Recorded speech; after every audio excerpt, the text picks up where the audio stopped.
Hey everyone, Frank from Team Pocket Taka Rocco. So I want to do a quick video on some molds that I bought. You guys know I do the hair jigs and I do a lot of custom living rubber jigs and stuff. And I got into it years ago. Got tons of molds. Some of them really good molds. Some of them I ruined by drilling them out, trying to get bigger hooks in and everything. And it's something I started doing a long time ago because I could never find exactly what I wanted. So there was a lot of molds that I kind of manipulated to get certain hooks in. But I wanted to go over something. There is a company, and it's called BUGMOLDS. You can find them on eBay, and they got a lot of really cool molds, and they actually come from the Ukraine, which, they're having a little rough time over there. But surprisingly enough, you get the molds in like 2 weeks.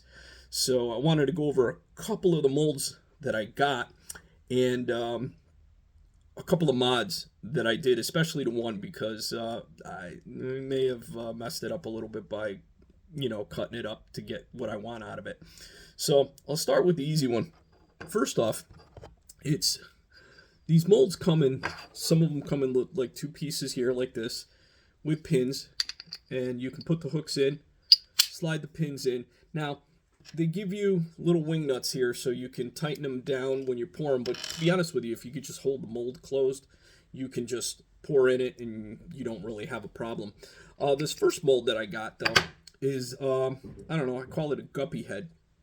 So it's got 4 sizes, and here's all 4.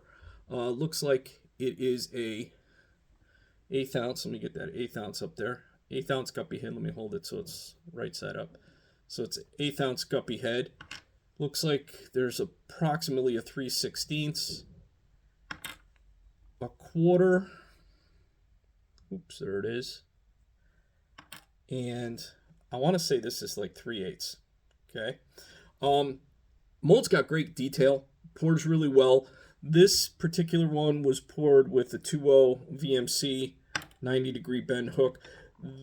I wanted to see what other kind of hooks fit in the mold, and I was able to pour it with a 3.0 Daiichi, and this is a little thicker hook, so it worked well in the mold.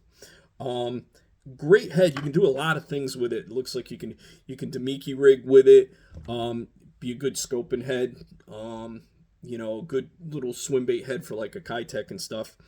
So in that mold, I just want you to know the number. I'm looking at it right here. It's the L1514. Put some marker on it so you can kind of see it. I don't know if you can read that, but it's an L1514. And one that I recommend. That's a really good mold. The other one I bought, and I was thinking, because, Derek Carr, not the football player, the guy that owns Beast Coast, he did a video a little bit ago talking about the price of tungsten and how it's getting super expensive. And I mean, who wants to use a jig that's going to cost you $15 just because it's tungsten? And I get the benefits of tungsten, but I think you're going to start seeing a lot more, obviously, lead jigs produced since we can't get tungsten and everything comes from China. So I wanted to show you this mold. This is an L361. Now I'm going to leave it tilted this way so you can kind of see it. This is like an exact copy of the Kitech head. You can see these little holes here. I drilled them out because I wanted to do a flat eye hook and not the straight hook.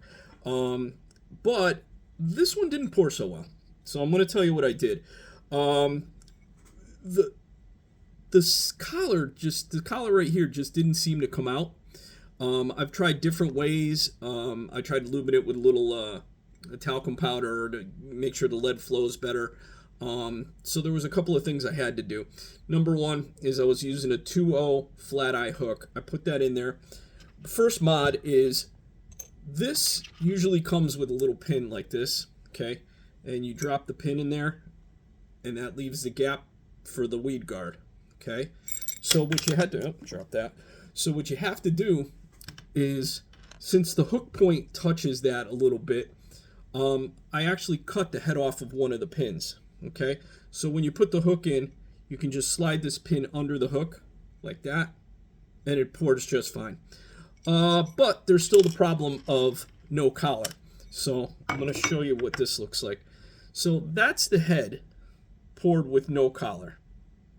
Okay, and there's the hole for the weed guard. Now, it's not that bad of a thing, because there are some heads that I actually pour and cut the collars off and tie my own keepers to. So what I did with this one, and here's a painted version of that Kitech head, and you can see that right here I actually tied the little keeper to it. Okay, and then I can tie the skirt directly to that, because I built up a little thread, put a little crazy glue on it to just seal it. This is the keeper that I use. It's the one that comes for the Do It molds for the double weed guard on the swim bait head.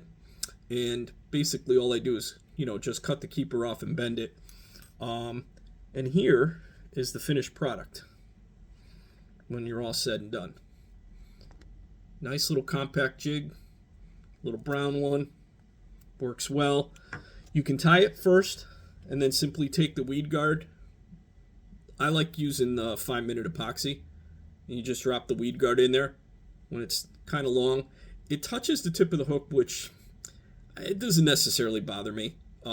Obviously, I'd rather have the bigger hook in this than using the standard hook.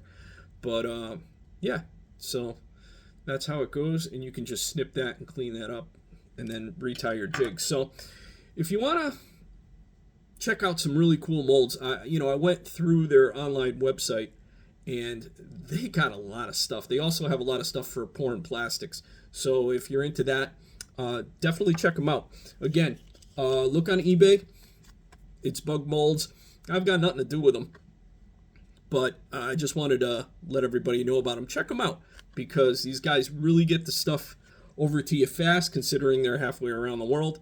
And they have a lot of cool different designs and stuff, way more than what I just showed you. So talk to you soon.